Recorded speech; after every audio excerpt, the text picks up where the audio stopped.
Sejam todos bem-vindos ao nosso segundo encontro, nossa segunda aula a respeito da Carta aos Hebreus. Nós, da paróquia Nossa Senhora das Candeias, através do Conselho Missionário Paroquial, um projeto concretizado pela PASCOM de nossa comunidade paroquial, estamos apresentando a todos vocês subsídios, reflexões a respeito da Carta aos Hebreus, um livro do Novo Testamento. Nosso objetivo, como já foi explanado na aula anterior, é o de fornecer elementos que nos permitam, pouco a pouco, penetrar no mundo da Sagrada Escritura, que para muitos católicos é um mundo desconhecido, é um mundo difícil, é um mundo complicado, que de fato não é tanto assim. Bem, nós vamos então, hoje, entrar no texto propriamente dito da Carta aos Hebreus, começar essa entrada. Na aula anterior, apresentei uma introdução, pontos essenciais que espero vocês consigam entender, consigam memorizar e trazer para a fé cotidiana. Então temos aqui, como já falamos antes, a tradução da Bíblia de Jerusalém, mas como já falei também, qualquer tradução que utilizarem é útil, porque essa comparação que fazemos dentre as várias traduções não deixa de ser uma riqueza, porque afinal de contas temos uma tradução, não é o texto original.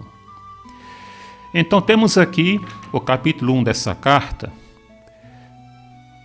onde o autor começa dizendo: muitas vezes e de muitos modos, Deus falou outrora aos pais pelos profetas.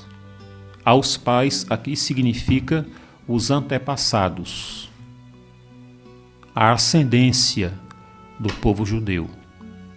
Não significa necessariamente o genitor imediato, mas os antepassados. Então o autor começa dizendo que há muito tempo Deus vinha falando com o seu povo através dos profetas, mas agora nestes últimos tempos Deus nos falou por meio do Filho. A carta, então, começa enaltecendo a figura do Filho. E Filho com F maiúsculo, também no original. É um destaque que ele dá. O Filho representa o Pai muito mais que simples mensageiros, que simples profetas. Vamos continuar, portanto. A quem Deus constituiu herdeiro de todas as coisas e pelo qual fez os séculos. É ele o resplendor de sua glória e a expressão de seu ser. Essa frase é muito densa, viu? É uma frase muito densa, porque quando a carta aos Hebreus diz que o Messias é o resplendor do seu ser, ele está se referindo ao ser de Deus. O Filho é o resplendor do Pai.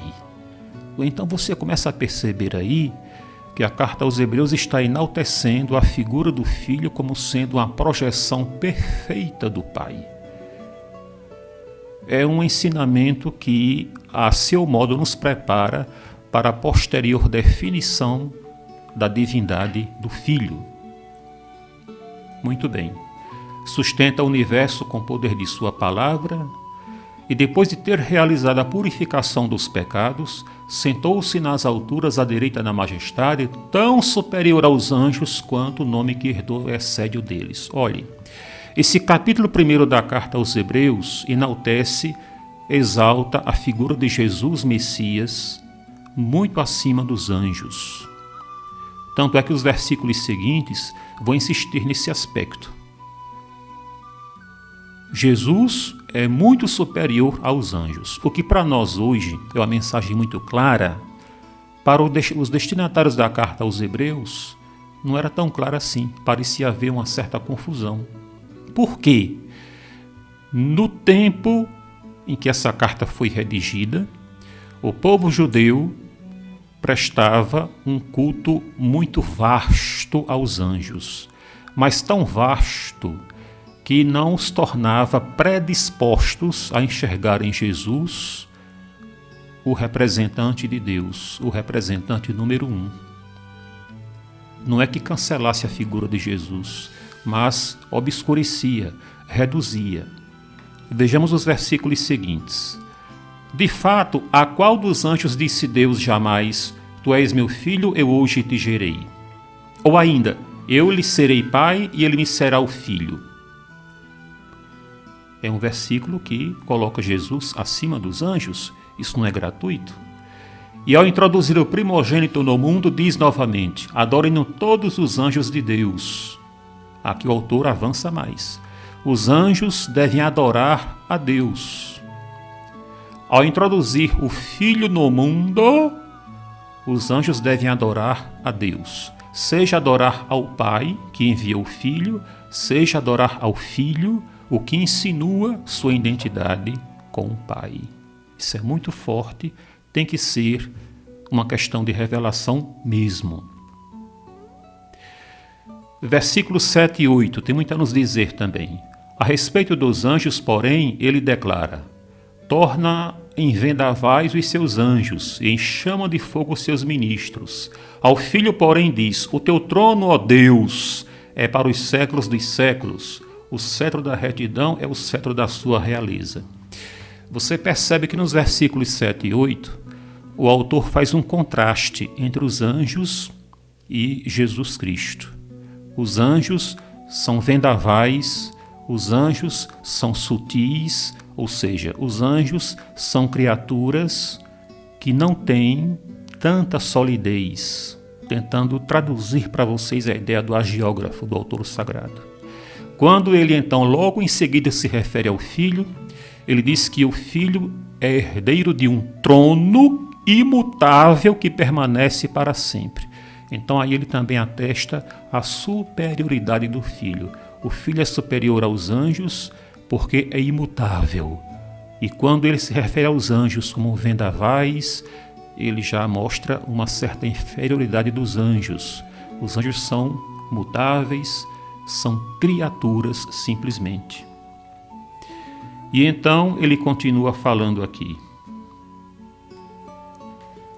Precisamente no versículo 9, o autor diz assim: amaste a justiça e odiaste a iniquidade. Por isso, ó Deus, te ungiu o teu Deus com óleo da alegria, como a nenhum dos teus companheiros. É impressionante isso. Porque ele se dirige ao Messias como sendo Deus. Aqui está muito claro. Por isso, ó Deus, o teu Deus te ungiu com óleo da alegria. Ou seja, por isso, ó Deus, o teu Deus.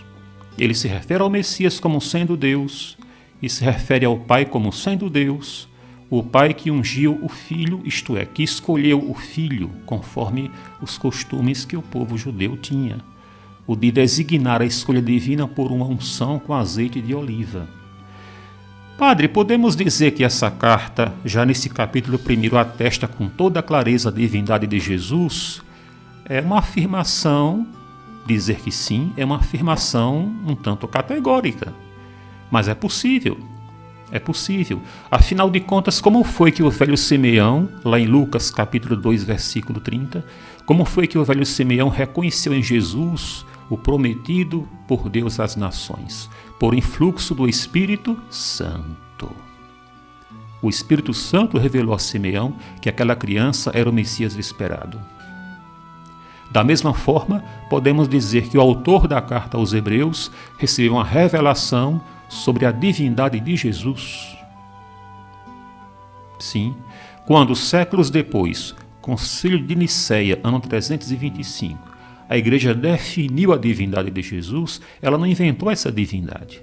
Ela estava definindo como encerramento de uma polêmica que tinha surgido, polêmica provocada por muitos que diziam que Jesus não era Deus, mas apenas a mais perfeita das criaturas. Definição, não é invenção de uma doutrina, porque a igreja não pode inventar verdades. Ela define uma verdade quando a mesma é colocada em dúvida, é debatida, colocada em xeque. De certa forma, então, podemos ver no comecinho da carta aos Hebreus a solene proclamação da divindade de Jesus. E esse capítulo 1 termina dizendo que, porventura, não são todos eles espíritos servidores, enviados ao serviço dos que devem herdar a salvação? Então a carta aos Hebreus coloca os anjos no seu lugar. São apenas servidores de Deus, apenas servidores dos cristãos que herdam a salvação. Mas a grandeza, a realeza é realmente a de Jesus, o Messias. A palavra Messias, minha gente, é hebraica e significa o escolhido, aquele que Deus escolheu. Esse mesmo conteúdo, em grego, é a palavra Cristo. Messias ou Cristo tem o mesmo significado. Aquele que é escolhido por unção. Aquele que é escolhido, que é capacitado por Deus para uma missão. O cristão precisa entender que Jesus Cristo é verdadeiro Deus e verdadeiro homem, como nós proclamamos na fórmula de reparação, quase sempre proclamada na chamada bênção do Santíssimo Sacramento. Pois bem, nós encontramos hoje em dia muitas filosofias e religiões que negam a divindade de Jesus, inclusive algumas que se intitulam cristãs. Nós precisamos, sim, ser missionários, mas missionários preservando o núcleo original de nossa fé. Jesus Cristo é Deus, é o Messias, é aquele que, ao se encarnar, assume nossa condição humana e toma posse para sempre de um poder que nunca chegará ao fim. Essa verdade, que acabei de dizer a vocês, é negada por muitas religiões, muitas filosofias, principalmente religiões de origem oriental, que nos cercam hoje em dia. É muito fácil encontrar hoje em dia pessoas famosas que se proclamam budistas, muçulmanas e outras correntes de pensamento oriental. Então, o missionário precisa hoje ter uma clara ideia do que foi realmente revelado por Deus, definido pela Igreja, para que ele encontre segurança e aí transmita fielmente, sem fazer concessões indevidas, aquela mensagem que é permanente, que é pauta de nossa vida diária. Não se esqueçam disso. E, para encerrar, recordo a todos vocês que, havendo questionamentos, que havendo perguntas, vocês podem mandar para o nosso canal no YouTube. Nós vamos ler as perguntas e, na aula seguinte, com toda certeza, vamos reservar o momento para responder todas essas questões que vocês enviarem, tá? Louvado seja nosso Senhor Jesus Cristo.